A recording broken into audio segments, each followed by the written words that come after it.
The ship was dying around her. Captain Lisa Martinez gripped the control stick as sparks flew from the damaged console. Red warning lights flashed in her eyes. The engines screamed as they tore apart. "Come on, come on," she whispered through gritted teeth. The planet's surface rushed up to meet her. Trees and rocks grew larger in the view screen. The crash came hard and fast. Metal twisted. Glass shattered. Lisa's world went black. She woke up hours later. Blood ran down her face. Her left arm hurt badly. The ship's emergency lights cast red shadows on the broken walls around her. She could smell smoke and burning metal. Lisa checked herself for serious injuries. Her arm was broken, but she could still use it. 3 ribs were cracked. Her head pounded, but she could think clearly. She had been lucky. The communication system was dead. The engines were gone.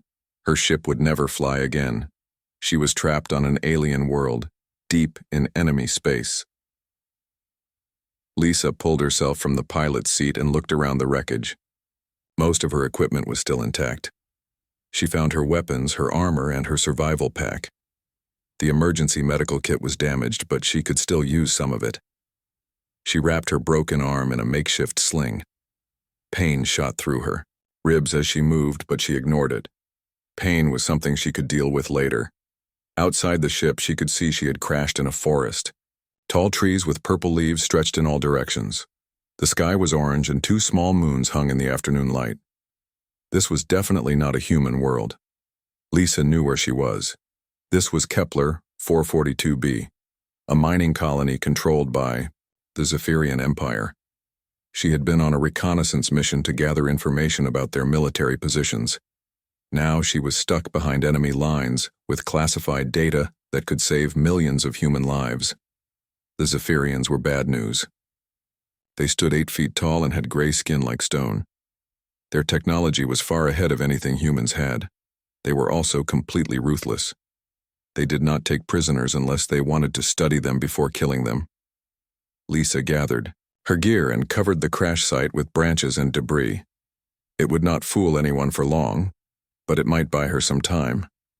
She needed to reach the old human research station 200 miles north. From there, she could send a message to human space. As she prepared to leave, she heard something in the distance. A low humming sound was getting closer. She looked up and saw 3 dark shapes moving across the orange sky. Zephyrian patrol ships. They had found the crash site.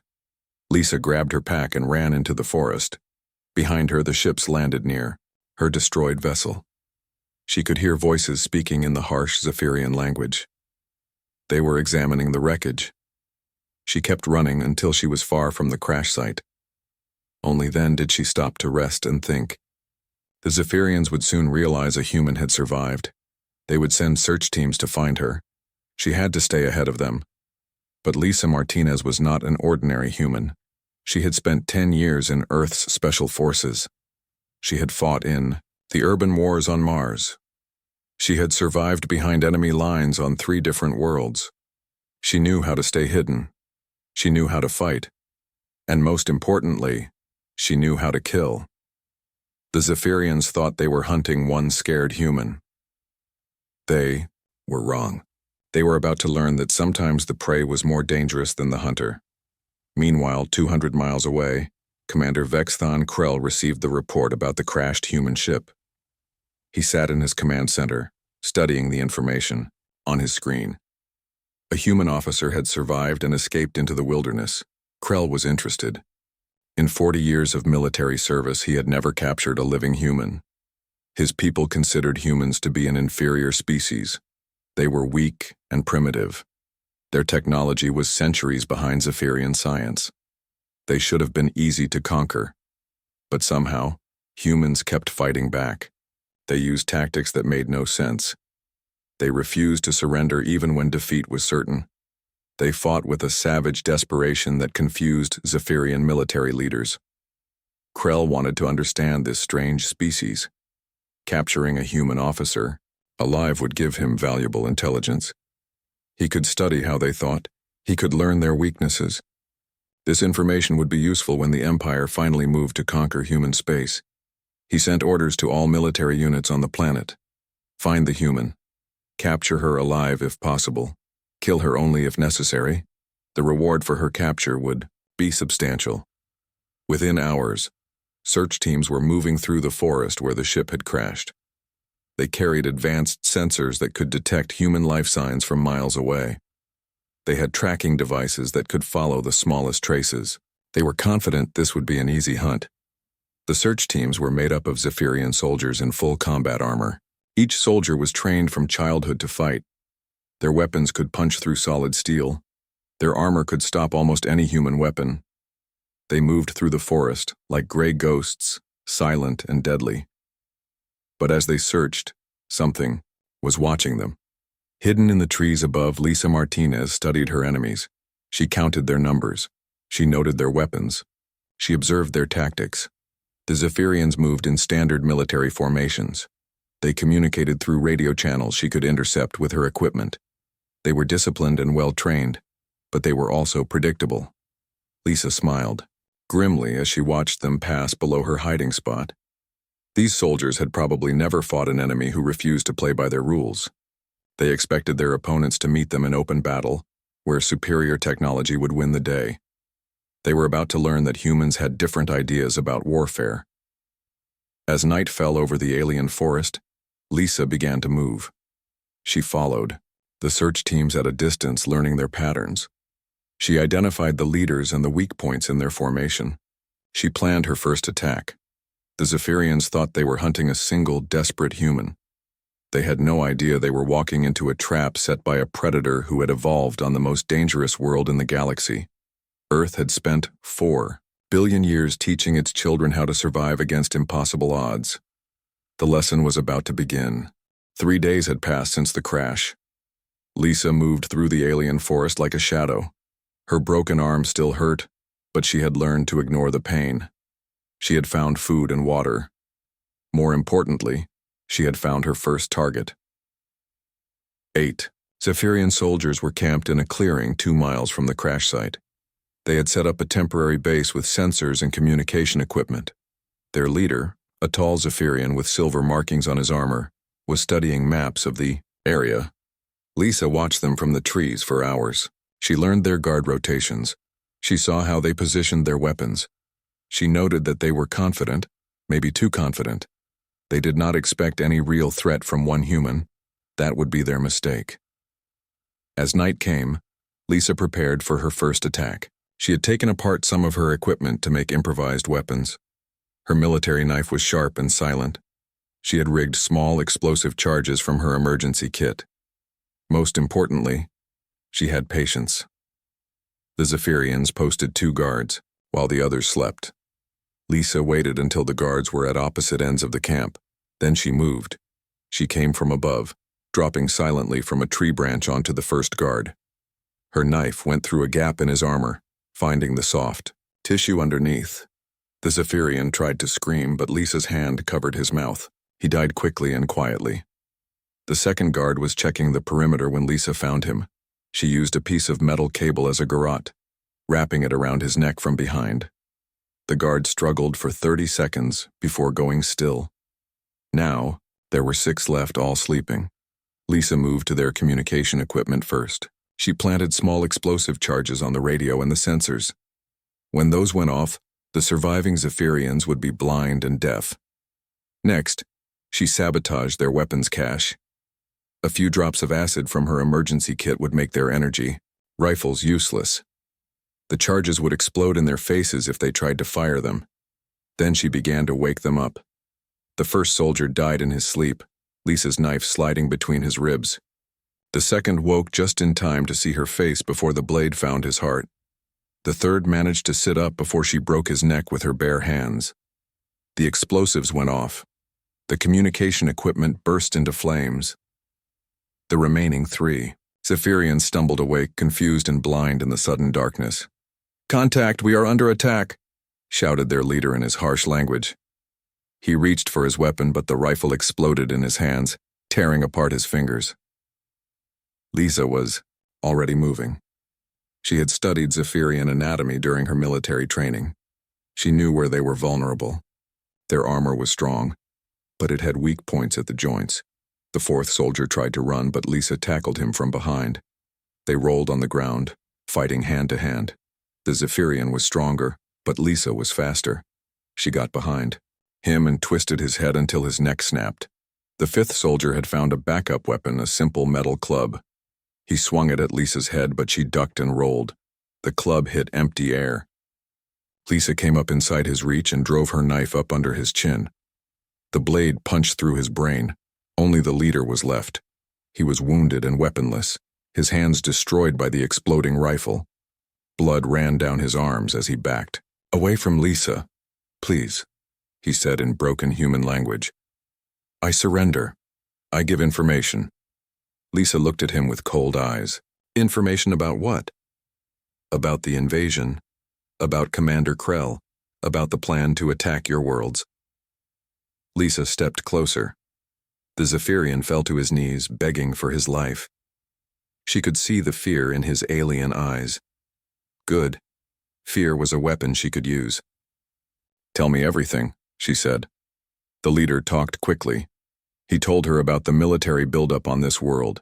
He described the weapons and ships. He gave her numbers of troops and their positions. Most importantly, he confirmed what she had feared. The Zephyrians were planning a massive attack on human space. When he was finished talking, Lisa made her decision. She could not take a prisoner with her. He would slow her down and eventually escape or be rescued. Worse, he would report her tactics to his commanders. "You said you surrender," she said quietly. "Yes, I surrender. I give information. Humans don't accept surrenders from invaders." Her knife moved one final time. The Zephyrian leader fell forward. Dead, Lisa stood alone in the destroyed camp. 8 enemy soldiers lay around her. She had killed them all without taking a serious wound. More importantly, she had their equipment. She stripped the bodies of anything useful. Zephyrian energy cells could power her equipment for weeks. Their armor pieces could be adapted to fit her smaller frame. Their sensors would help her avoid future patrols. But the most valuable prize was their communication device. It was damaged, but still functional. She could use it to listen to enemy radio traffic. She would know where they were and what they were planning. As dawn broke over the alien forest, Lisa prepared to leave the camp. But first she had a message to send. She arranged the bodies in a specific pattern. Any military officer who saw it would understand the meaning. It was an old human symbol, one that dated back to Earth's ancient wars. It meant no quarter given. She also took their weapons and broke them into pieces, scattering the parts around the camp. She wanted the next Zephyrian patrol to see that. Their advanced technology had not saved these soldiers. Finally, she used their own equipment to send a brief signal on their military frequency. The message was simple. 8 down, more to come. Then she disappeared back into the forest. 2 hours later, the next Zephyrian patrol found the camp. The patrol leader stared at the scene in shock. 8 elite soldiers had been killed by 1 human.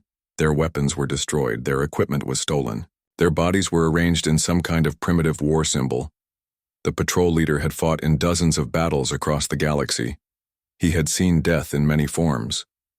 But this was different. This was not the work of a desperate refugee. This was the work of a trained killer who enjoyed her job. He sent an urgent report to Commander Krell. The human was not just surviving, she was hunting them. Back at his command center, Krell read the report with growing concern. 1 human had destroyed an entire patrol. She had taken their equipment and vanished without a trace. His sensors could not find her. His tracking devices could not follow her. For the first time in his military career, Commander Krell felt a chill of fear. He was not hunting a frightened animal. He was facing something far more dangerous. He was facing a human who had decided to fight back. The war had begun. The story spread through the Zephyrian military like poison. Soldiers whispered about the ghost human who killed without sound. They talked about patrols that went out and never came back. They shared rumors about bodies found arranged in strange patterns. Lisa Martinez had been on the planet for 2 weeks. In that time, she had destroyed 4 more Zephyrian patrols. 37 enemy soldiers were dead. She had not lost a single fight. Each attack was different from the last. Sometimes she used explosives to destroy their vehicles, then picked off survivors one by one. Other times she poisoned their water supplies and watched them die slowly. Once she had rigged a rock slide that crushed an entire squad. But it was not just the killing that frightened the Zephyrians. It was how she did it. Lisa had studied psychological warfare during her military training. She knew that fear could be more effective than bullets. Every attack was designed to send a message. She left the bodies where other patrols would find them. She took only specific pieces of equipment, leaving the rest behind as a taunt. She made sure the survivors of her attacks lived long enough to spread stories. The Zephyrians had never faced an enemy like this before. Their military doctrine was based on honor and direct confrontation. They met their enemies in open battle, where superior technology and training would decide the outcome. They followed rules of engagement that had been established over centuries of warfare. Lisa followed no rules at all. She struck from ambush, then vanished before reinforcements could arrive. She used the terrain against her enemies, leading them into traps and dead ends. She turned their own equipment against them, using their communications to track their movements and their weapons to kill their comrades. Most importantly, she made it personal. She had learned enough of their language to leave messages at the attack sites, short phrases that told the survivors exactly how their friends had died, descriptions of their final moments, promises that she was coming for them next. The psychological impact was devastating. Zephyrian patrols began refusing orders to search for her. Officers had to threaten their own soldiers to make them leave their bases. The mining operations on the planet ground to a halt as workers demanded military protection. Commander Krell watched his command structure collapse from within. His soldiers were jumping at shadows. His officers were reporting false sightings of the human every hour. Morale was at an all-time low, but Krell was not just angry. He was fascinated. He had obtained recordings of Lisa's attacks from the few survivors. He studied her tactics, trying to understand her methods. What he saw challenged everything he thought he knew about human warfare. The humans his people had fought before were brave, but predictable. They used standard military formations. They followed established rules of war. They tried to minimize civilian casualties and treated prisoners according to galactic conventions. This human was different. She fought like something wild and primitive. She showed no mercy and took no prisoners. She used terror as a weapon and seemed to enjoy the fear she created. "Sir," said his intelligence officer, a young Zephyrian named Court. "Perhaps we should request reinforcements from the home fleet. One battalion could sweep the entire continent." Krell shook his head. "That would mean admitting that one human has defeated my entire command. The High Command would remove me from my position. But, sir, she has killed nearly 40 of our soldiers. The mining operations have stopped completely. If this continues..." "It will not continue," Krell said firmly. "I am going to capture this human myself, and when I do, I will make her suffer for what she has done to my soldiers." But as he spoke, another report came in. Patrol 7 had found the remains of Patrol 6 in a narrow canyon 20 miles east. All 12 soldiers were dead. Their weapons were missing. Their bodies had been arranged to spell out a message in their own language. "You are next." Krell crushed the report in his hand. This human was making him look like a fool in front of his own officers. She was destroying his reputation along with his soldiers. That night he made a decision. He would deploy his elite shock troops, the best soldiers in his command. He would lead them personally.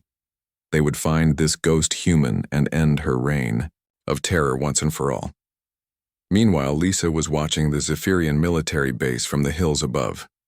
She had been studying their routines for 3 days, learning their weaknesses.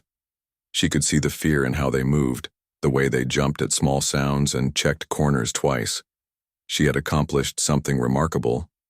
A single human had paralyzed an entire alien military force. But she was not finished yet. Lisa had monitored their communications and learned about Commander Krell's plan. He was coming for her with his best troops. Good. She was looking forward to meeting him. She had prepared something special for the Zephyrian commander, a lesson in human warfare that he would never forget, assuming he lived through it. But first she had one more message to send. That night, Lisa infiltrated the Zephyrian supply depot on the outskirts of their main base. She moved like a shadow through their defenses, avoiding sensors and guards. She planted explosives throughout the facility, timing them to go off in sequence. But before she left, she took the time to arrange one final display. She found the depot's communication center and used their equipment to hack into their main computer network. Once inside, she uploaded a simple message that would appear on every screen in the base. I am coming for your commander. When I am finished with him, I will come for the rest of you. You cannot hide. You cannot run. You are all going to die. Signed, the human. The explosions began as she slipped away into the darkness. The supply depot went up in a series of fireballs that lit the night sky. Secondary explosions continued for hours as ammunition and fuel stores caught fire. But the real damage was not to their supplies. It was to their minds.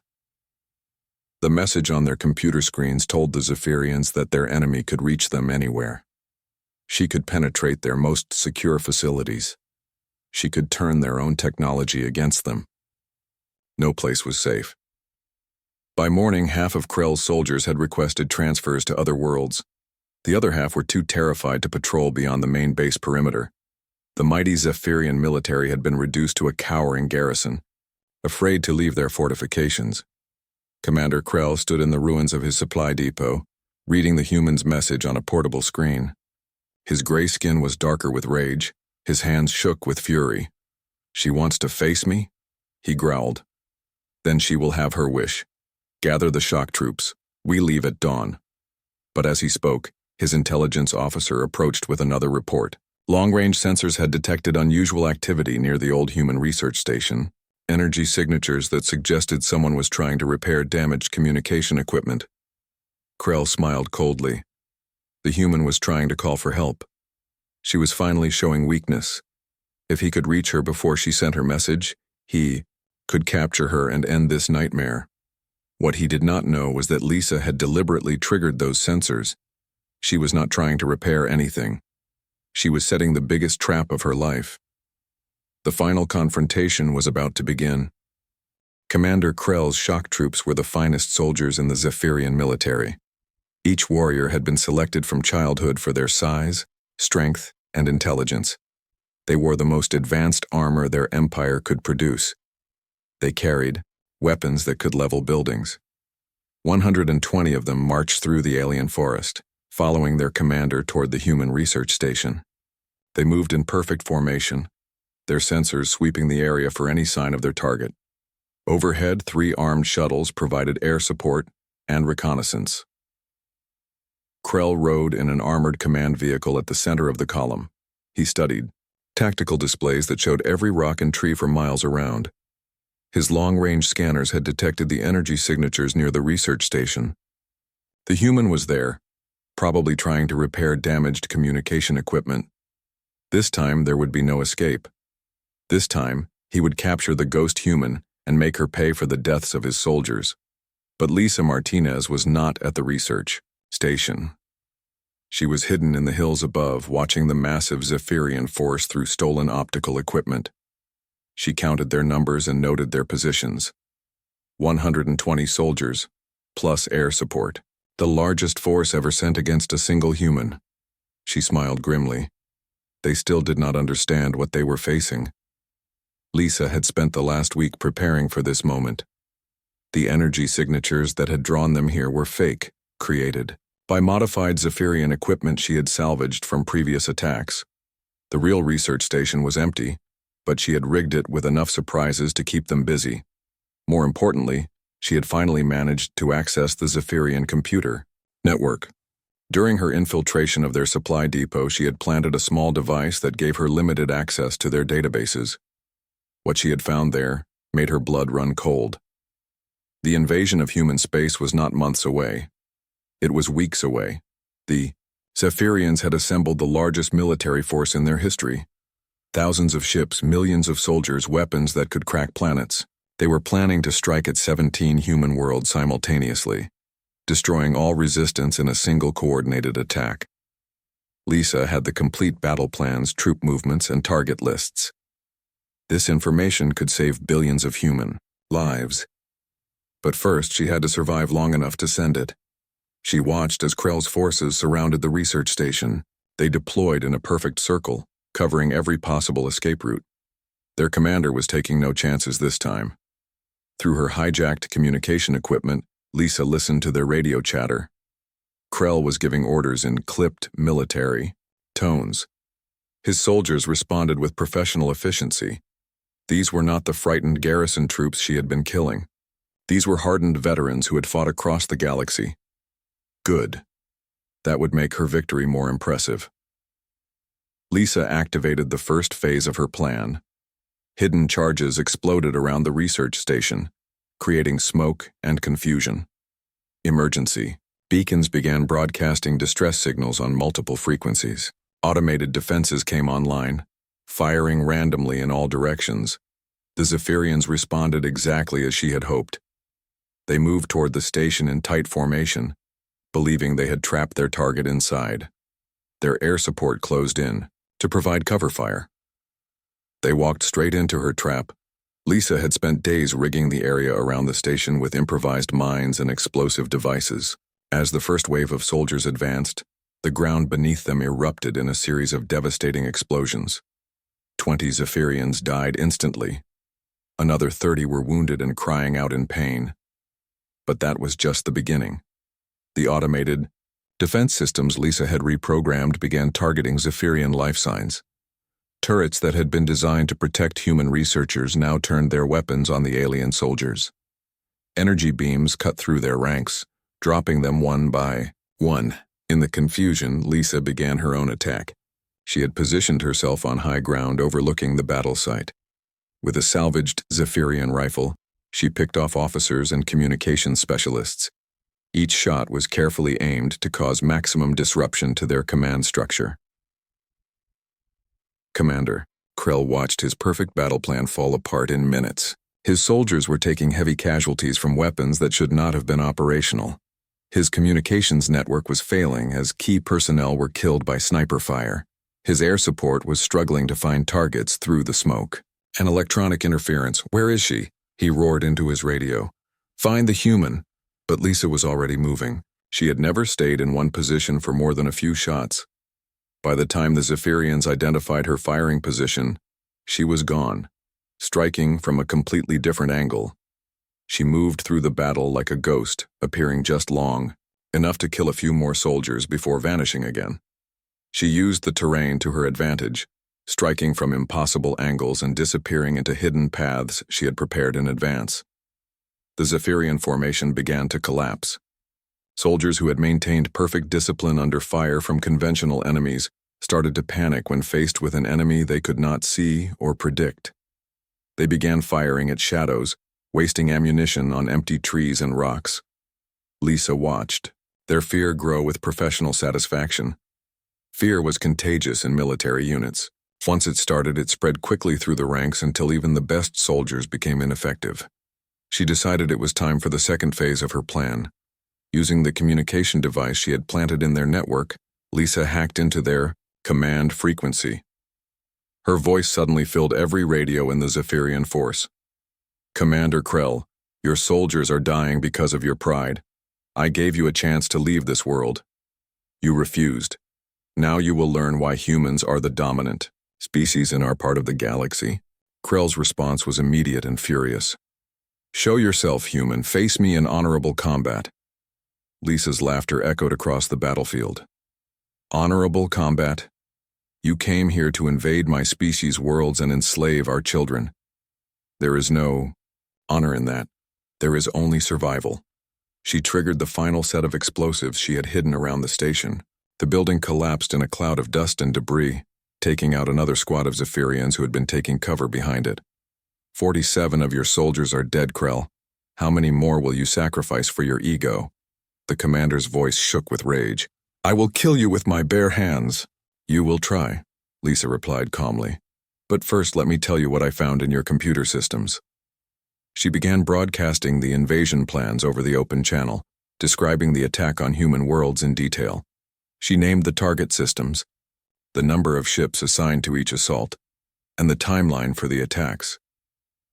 But she was not just talking to Krell.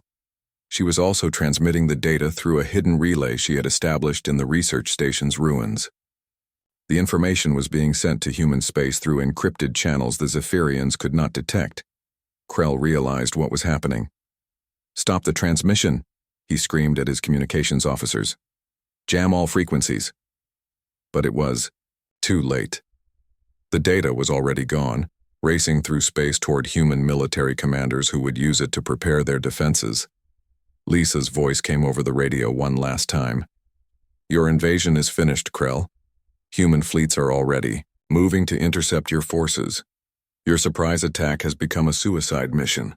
The Zephyrian commander stared at the tactical display showing his decimated force. In less than an hour, he had lost nearly half his soldiers to one human. Worse, his entire military strategy had been compromised, but his fury overwhelmed his tactical sense. He grabbed his personal weapons and armor. "All units converge on my position. We finish this now." Lisa watched from her hidden position as the surviving Zephyrians abandoned their defensive positions and charged toward their commander's location. Exactly what she had hoped they would do. She had one more surprise waiting for them. The old human research station was bigger than it looked from the outside. Built into a hillside, most of the facility stretched underground. The Zephyrians had ignored it when they first occupied the planet, thinking it was just another abandoned human outpost. They had made a terrible mistake. Lisa had been preparing the station for weeks. She knew Krell would eventually bring a large force to hunt her, and she needed somewhere to make her final stand. The underground complex was perfect for her purposes.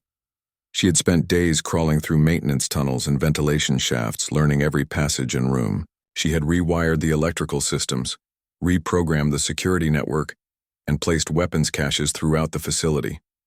Most importantly, she had turned the station's own defensive systems against any Zephyrian who entered. Now, as Krell's surviving soldiers charged toward the ruins of the surface building, they had no idea they were walking into the most elaborate trap ever set by a human. The first Zephyrians through the breach found themselves in what appeared to be an empty reception area. Broken furniture and damaged computer terminals suggested the facility had been abandoned for months. Their sensors showed no human life signs. "She is not here," reported the squad leader. "The human has fled again." But Commander Krell was studying his tactical display with growing suspicion. According to his sensors, the facility was much larger than it appeared. There were multiple levels below ground connected by a maze of corridors and service tunnels. "She is here," he said grimly. "Somewhere in this complex. Find her." The soldiers spread out, moving deeper into the station. They advanced carefully, weapons ready, checking every room and corner. Their training was excellent. Their equipment was state-of-the-art, and they outnumbered their target by more than 60 to 1. None of that mattered. Lisa had turned the station into a death trap, designed specifically for Zephyrian soldiers. She knew their tactics, their equipment, and their weaknesses. Every system in the facility had been modified to kill them. The first squad to reach the lower levels triggered pressure sensors in the floor. Emergency bulkheads slammed shut, sealing them in a corridor with no exit. Then the lights went out. In the darkness, they heard a voice speaking perfect Zephyrian. "Welcome to my home. I hope you enjoy your stay." Panels in the walls slid open and automated weapons began firing. The soldiers tried to return fire, but their energy rifles could not penetrate the armored gun ports. One by one, they fell to precisely aimed shots that found the weak points in their armor. The second squad fared no better. They entered what appeared to be a computer center, only to have the doors lock behind them. The air circulation system shut down, and gas began flooding the room. It was not lethal, but it made them dizzy and confused. Lisa dropped from the ceiling through a concealed access panel.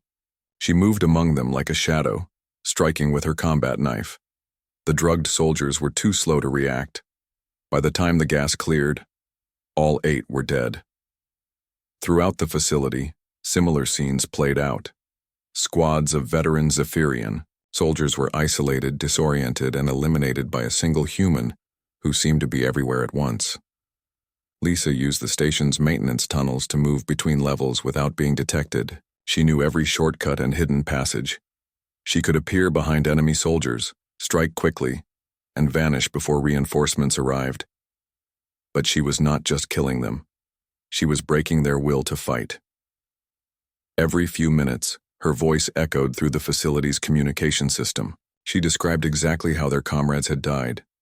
She told them about the trap still waiting for them. She promised that their deaths would be slow and painful. Squad leader Vexcar died begging for his mother, she announced after eliminating another group. His last words were, "Please let me go home." But there is no home for invaders. There is only death. The psychological warfare was devastatingly effective. Zephyrian soldiers who had fought across the galaxy without fear began to crack under the pressure. They jumped at every sound, fired at shadows, and called out warnings about threats that existed only in their imaginations. Commander Krell watched his force disintegrate from his position in the facility's main corridor. 43 of his soldiers had died in the first hour. The survivors were scattered throughout the complex, many of them cut off from communication and support. He had brought the finest troops in the Zephyrian military to capture one human. Instead, she was systematically destroying them using their own fears against them. "All units fall back to the main corridor," he ordered. "We regroup and withdraw." But as his soldiers tried to retreat, they found their escape routes blocked. Emergency doors that should have opened remained sealed. Corridors that led to the surface were filled with poisonous gas. The human had trapped them inside their own tomb. Lisa's voice filled the facility again. "No one leaves, Commander. You came here to hunt me. Now you get to see what it feels like to be the prey." She triggered another set of traps. Sections of the ceiling collapsed, crushing several soldiers beneath tons of concrete and steel. Water pipes burst, flooding lower levels and forcing survivors to higher ground. The lights began failing one by one, plunging more areas into darkness.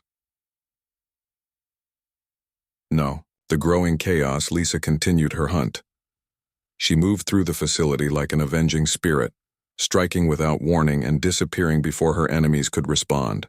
She used improvised weapons crafted from station equipment, electrified cables that could stop a Zephyrian heart, explosive charges hidden in everyday objects, poison gas released through the ventilation system. Each kill was more creative than the last. She wanted the survivors to know that their advanced technology and military training meant nothing against human ingenuity and determination. By the end of the second hour, only 37 Zephyrians remained alive. They had barricaded themselves in the main command center, the most defensible position in the facility. Their sensors showed no way for the human to reach them without crossing open ground under their guns. They were wrong. Lisa had been using the time to prepare her final assault. She had located the facility's main power core and made some interesting modifications. If she could not reach the Zephyrians directly, she would bring the entire station down on their heads. But first, she wanted to talk to Commander Krell one more time. She hacked into their communication system and opened a channel to the command center. "Are you comfortable in there, Commander? I hope so, because you will not be leaving." Krell's voice was hoarse with rage and exhaustion. "What do you want, human?" "I want you to understand something," Lisa replied. "Your people call us primitive. You think our technology is inferior.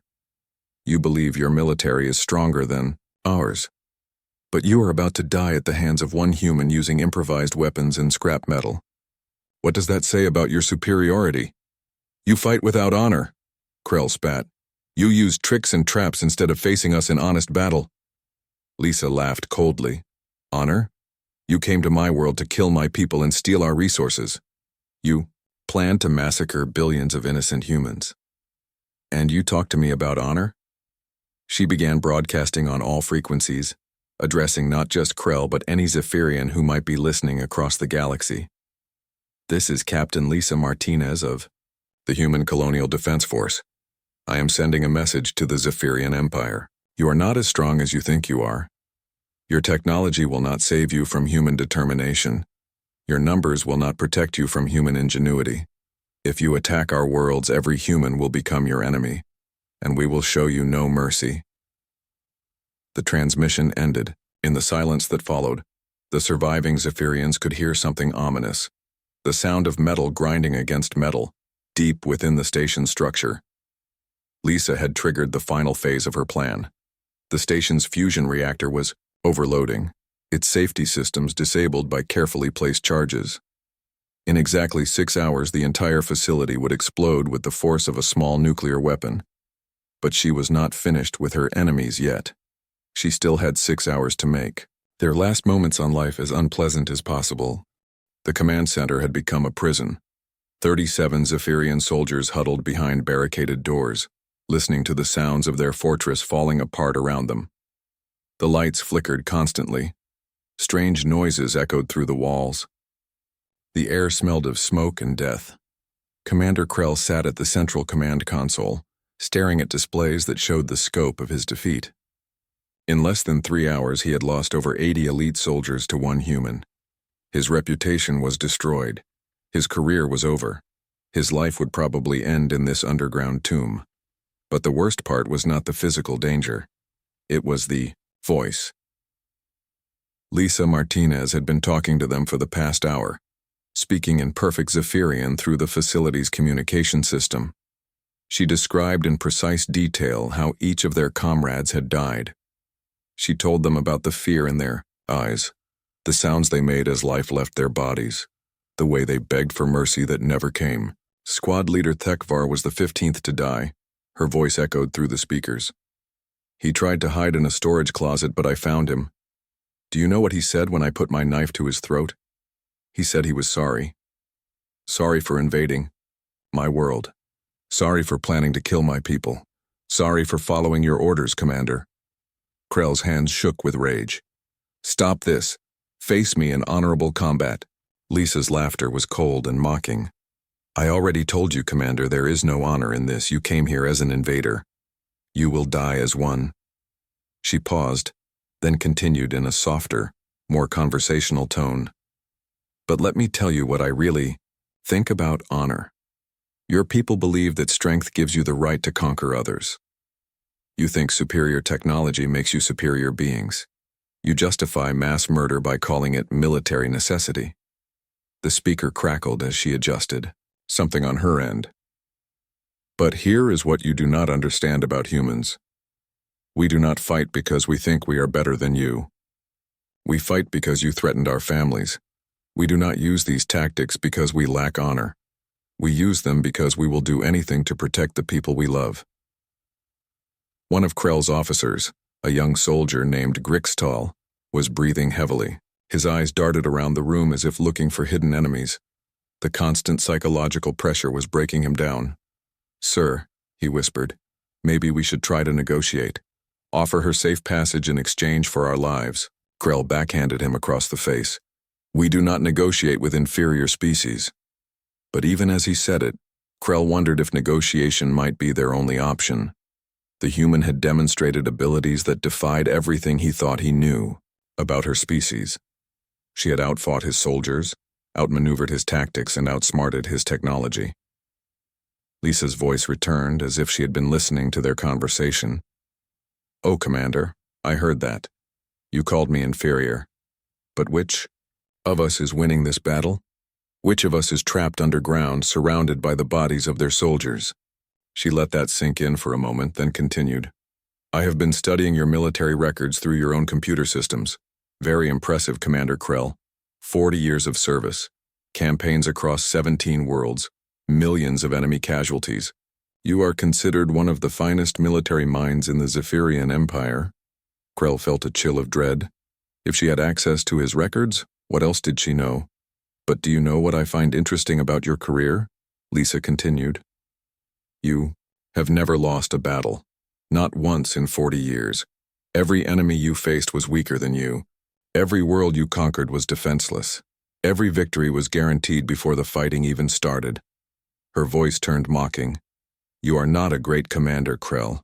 You are a bully who picks fights with children, and now you have met someone who fights back. The psychological attack was devastating. Krell had built his identity around being an undefeated military leader. Having that achievement dismissed as meaningless struck at the core of his self-worth. But Lisa was not finished with him. Let me tell you about some of your soldiers, Commander. The ones you sent to die for your pride. She began describing them, individually. Thekvar had a family on the homeworld. Grixmon collected ancient art. Vextal wrote poetry in his spare time. She knew personal details about each dead soldier that should have been impossible for her to obtain. How do you know these things? Krell demanded. I read their personal files while I was in your computer systems, Lisa replied. I wanted to understand who you were sending to hunt me. Do you know what I found? They were good soldiers, decent beings who followed orders and trusted their commander to keep them alive, and you led them into a slaughter. The surviving soldiers looked at their commander with growing doubt. They had followed him into this death trap because they believed in his tactical genius. Now they were learning that he had never faced a real challenge before. Grixtal spoke up again, his voice shaking. Sir, the human is right. We walked into this facility without proper reconnaissance. We ignored standard safety protocols. Silence, Krell roared. But he could see the doubt spreading through his remaining troops. They were questioning his leadership, his decisions, his competence. Lisa's voice returned with perfect timing. Your soldiers are starting to understand the truth, Commander. You are not a great military leader. You are an arrogant fool who finally met an opponent you could not crush with superior numbers and technology. The lights in the command center flickered and went out for several seconds. When they returned, the displays showed increasing instability in the station's power systems. The fusion reactor was approaching critical overload. 4 hours and 37 minutes remaining, Lisa announced cheerfully. I hope you are enjoying your final hours of life. I certainly am. She began playing recordings through the speakers. The last words of Krell's dead soldiers, captured by their own armor's audio. Systems, cries for help, pleas for mercy. Prayers to Zephyrian gods who had not answered. The psychological pressure was unbearable. 2 more soldiers broke down completely, curling up in corners and refusing to respond to orders. Another tried to shoot his way out through the barricaded door, only to be cut down by automated defenses Lisa had positioned in the corridor. This is what happens when bullies face real opposition. Lisa's voice echoed through the command center. You collapse, you break. You realize that all your strength was just an illusion. Commander Krell stared at the tactical displays showing his dwindling forces. 34 soldiers remained alive, and half of them were on the verge of mental breakdown. His perfect military record was shattered. His reputation was destroyed.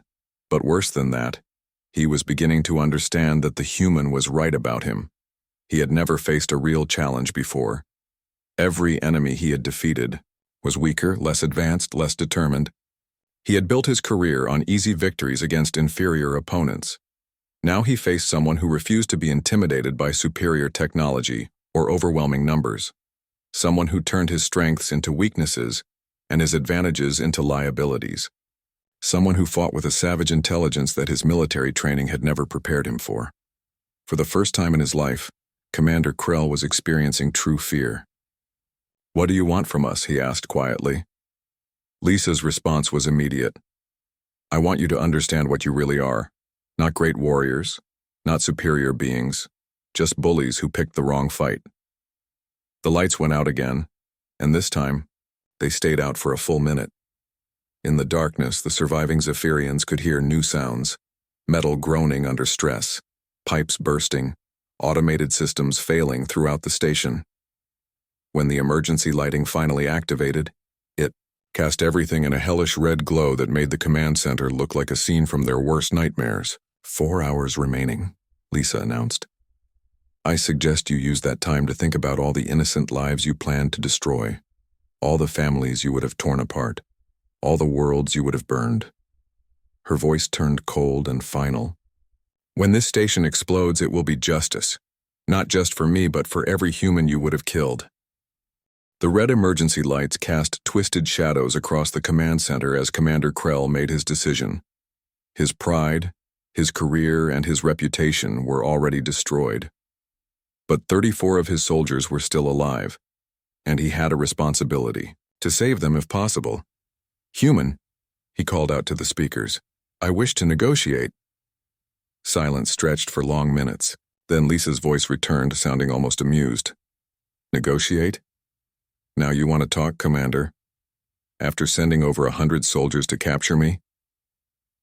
My soldiers do not deserve to die for my mistakes," Krell said, his voice heavy with defeat.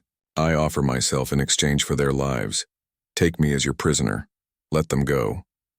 More silence. The Zephyrian soldiers looked at their commander with a mixture of surprise and hope. Even in his disgrace, he was trying to save them. "That is unexpected," Lisa finally replied. "But you misunderstand the situation, Commander. I am not taking prisoners, and your soldiers are not innocent victims. They came here to capture me so you could torture information out of me before killing me. They are part of an invasion force planning to massacre billions of my people." Krell closed his eyes. "Then what do you want?" "I want you to understand what you have done," Lisa said. 3 hours ago, I transmitted your complete invasion plans to Human Military Command. Your surprise attack is finished. Every fleet you positioned, every target you selected, every timetable you established, all of it is now known to our forces. The implications hit Krell like a physical blow. The Zephyrian invasion plan had depended on simultaneous strikes against unprepared human worlds. If the humans knew about it in advance, they could position their fleets to intercept the attack. The carefully planned conquest would become a military disaster. "Impossible," he breathed. "Our communications were encrypted with quantum algorithms." Lisa's laughter was sharp and bitter. "Your encryption was excellent, Commander. But your security protocols were designed to keep out other Zephyrians, not humans. We think differently than you do. We approach problems from angles your programmers never considered." She paused, letting him absorb this information. "By now, human fleets are moving to intercept your invasion forces. Your glorious conquest will end before it begins. Your people will suffer massive casualties attacking prepared defensive positions, and it will all be because you decided to hunt one human instead of leaving this world when you had the chance." The surviving Zephyrian soldiers stared at their commander with growing horror. They had not just lost this battle. They had doomed their entire military campaign. "Sir," whispered one of his officers, "if the humans know our plans, our home, fleet will be destroyed," another soldier finished. "Our families, our worlds, they will all be defenseless when the humans counterattack." Krell felt the weight of catastrophic failure settling on his shoulders. In his arrogance, he had not just led these soldiers to their deaths. He had potentially doomed his entire civilization. "Why are you telling me this?" he asked Lisa. "Why not simply kill us and be done with it?" "Because I want you to understand the real cost of your actions," she replied. "I am going to die when this station explodes, but my death will save millions of human lives. Your death will accomplish nothing except to complete the destruction you began with your pride." She activated visual displays throughout the command center, showing tactical projections of the coming battle. Human defensive fleets were already moving to intercept Zephyrian invasion forces. The element of surprise was gone. The invasion would fail. "Look at those projections, Commander. Your military planners assumed human resistance would be minimal and uncoordinated. They were wrong. We have been preparing for this war since first contact with your people. Every human world has defensive installations. Every colony has hidden weapon caches. Every citizen is trained for combat." The tactical displays showed the true scope of human preparations. Military bases that intelligence had reported as abandoned were actually camouflaged fortresses. Civilian ships carried hidden weapons. Mining colonies were surrounded by defensive satellites. "We knew you were coming," Lisa continued. "We have been watching your military build-up for months. We allowed you to believe your plans were secret while we prepared our response. The only thing we did not know was the exact timing of your attack. You gave us that when you decided to hunt me personally. Commander Krell stared at the displays in dawning horror. The humans had been playing a longer game than he had realized. His people's military superiority was an illusion. They were walking into the most sophisticated trap in galactic history. "This cannot be true," he said desperately. "Humans are primitive. Your technology is centuries behind ours." "Our technology is different from yours," Lisa corrected. "You focus on raw power and overwhelming force. We focus on adaptation and efficiency. You build bigger guns. We build smarter tactics. And in the end, intelligence defeats strength." She triggered another set of explosions somewhere in the station. The floor shook, and several ceiling panels fell to the ground. 2 hours remaining, Commander. I suggest you use that time to record a message for your people. Tell them about the trap they are walking into. Warn them that the humans they thought were weak prey are actually apex predators. Maybe some of your fleets will be smart enough to retreat before they are destroyed. But even as she made the suggestion, Lisa knew it would not happen. Zephyrian military doctrine did not allow for retreat or surrender. Their invasion forces would attack the human worlds regardless of the cost, driven by the same pride and arrogance that had doomed Krell's mission. "You could still save some of your people," she added. "Your orbital ships have faster-than-light communication. Send them a warning. Tell them to call off the invasion." Krell looked at his remaining officers. They were waiting for his order, hoping he would find some way to salvage their mission and save their civilization. He activated his communication system and opened a channel to the Zephyrian ships in orbit. "This is Commander Krell to all vessels. Abort the mission, return to base immediately." The response was immediate and horrified. "Sir, we are reading massive instabilities in your position. Do you require evacuation?" "Negative," Krell replied. "The mission has failed. The humans have our invasion plans. Warn the home fleet. Tell them the attack will fail. Tell them—" He paused, looking around at his trapped and doomed soldiers. "Tell them that we underestimated human intelligence. Tell them that one human soldier has defeated our entire military strategy." The orbital commander's voice was shocked. "Sir, that is impossible. Our forces vastly outnumber. Our forces are irrelevant when the enemy knows exactly where and when we will attack," Krell interrupted. "The humans have been preparing for this war longer than we realized. They allowed us to believe we held the advantage while they positioned their pieces for the real battle." Lisa's voice cut through the conversation. "Your orbital ships have 30 minutes to leave this system before my message reaches human military command. After that, they will be considered hostile forces and destroyed." She was lying about the 30-minute deadline, but the Zephyrians did not know that. The psychological pressure was still her most effective weapon. Commander Krell made his final command decision. "All ships, withdraw immediately. Return to the Empire and warn the High Command. The invasion must be cancelled." As his ships departed, leaving him and his soldiers to die alone, Krell felt the last vestiges of his pride crumble away. He had led the finest military force in Zephyrian history into a trap set by one human. His arrogance had doomed not just his soldiers but potentially his entire civilization. "Are you satisfied, human?" he asked quietly. Lisa's response was equally quiet. "No, Commander. I am tired. I am hurt. I am far from home, and I am about to die.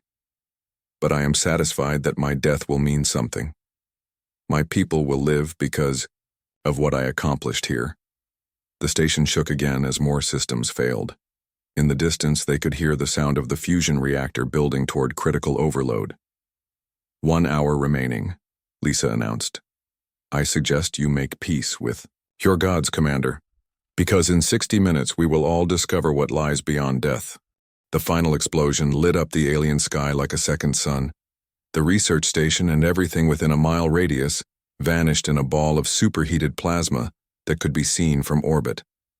When the light faded, nothing remained except a perfectly round crater of melted rock and twisted metal.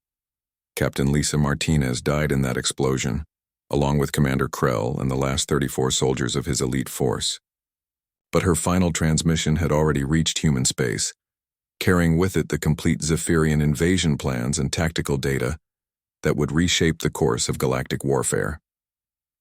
6 months later, Admiral Patricia Blake stood at the edge of that crater, reading the report that had made Lisa Martinez a legend throughout human space. The Admiral was a veteran of 3 interstellar wars, but she had never seen anything like what had happened on this world. 120 of their best soldiers, she said to her aide, Colonel Frank Morrison, plus orbital support, advanced sensors, and complete tactical superiority, all defeated by one human with improvised weapons and pure determination. Morrison nodded grimly. The Zephyrian survivors have been telling stories about her for months. They call her the Ghost Soldier, a human who could not be killed, could not be captured, and could not be stopped. At the edge of the crater stood a monument that had not been built by human hands. The surviving Zephyrian forces had erected it before fleeing the planet, a simple stone pillar carved with words in multiple languages. The human translation read, "Here lies the deathworld soldier who taught us that strength means nothing without wisdom, and technology means nothing without courage." Blake had seen many war memorials in her career, but never one built by an enemy to honor their conqueror. It spoke to something deeper than military defeat. It represented a fundamental shift in how alien species viewed humanity. The Admiral activated her portable communication device and began recording her report to the Colonial Defense Committee. Terrizzo, Martinez incident has proven several critical points about human military capability. First, our soldiers can adapt to any environment and overcome any technological disadvantage through superior tactics and intelligence. Second, psychological. Warfare remains our most effective force multiplier when facing numerically superior enemies. Third, the enemy's assumption that we are a primitive species continues to be our greatest strategic advantage. She paused, looking out over the crater where Lisa had made her final stand. But most importantly, Captain Martinez demonstrated that a single human, properly motivated and adequately trained, can inflict strategic-level damage on enemy operations.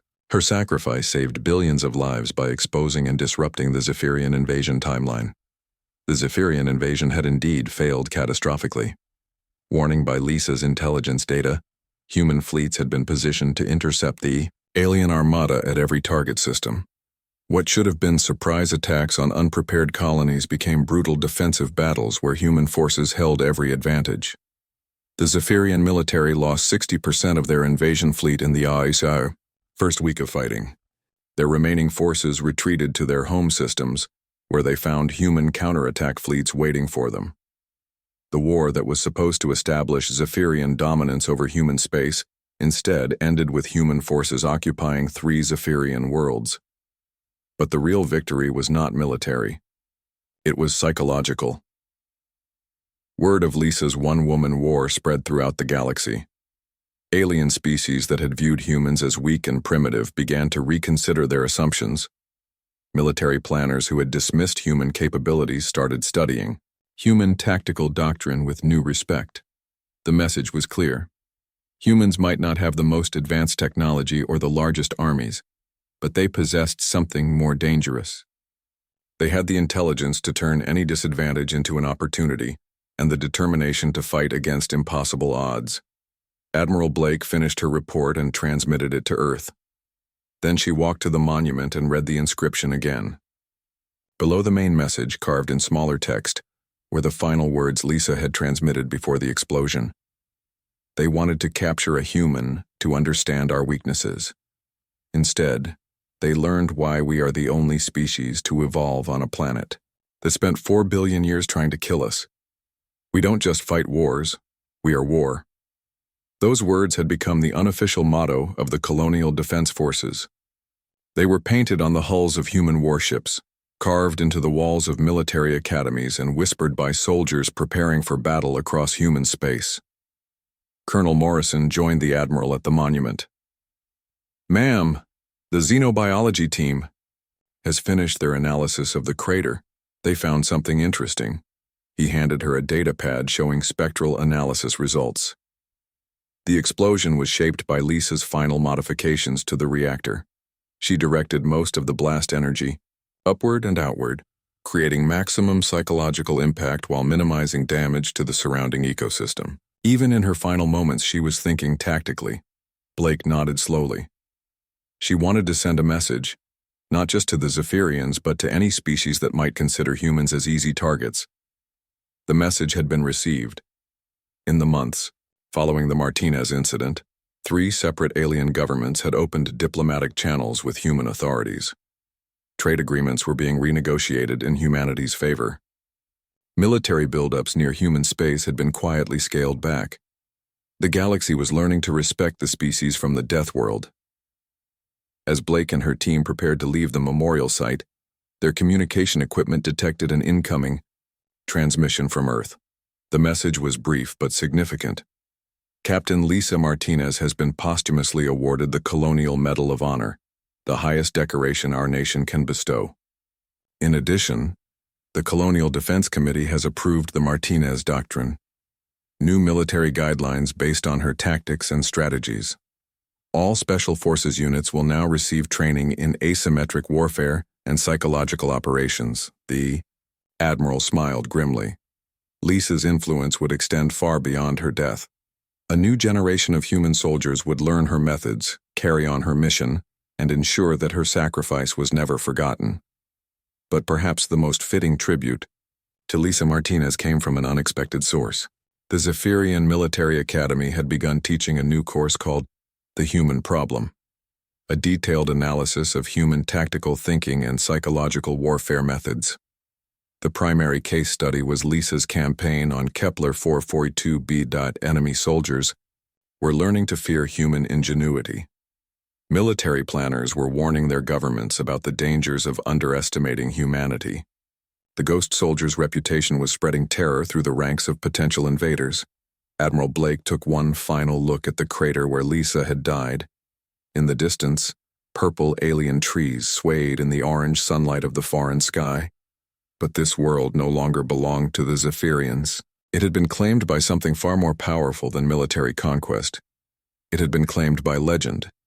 The story of Captain Lisa Martinez, the human who turned 120 elite soldiers into broken meat, who exposed an invasion plan and saved billions of lives, who proved that one determined person could change the course of galactic history. That story would be told for generations, and every time it was told, alien listeners would remember that humans were not the weak, primitive species they appeared to be. They were the children of Earth, forged by 4 billion years of evolution on the most dangerous world in the galaxy. They were survivors. They were warriors. They were the species that turned fear into a weapon and death into victory. They were human, and that was enough.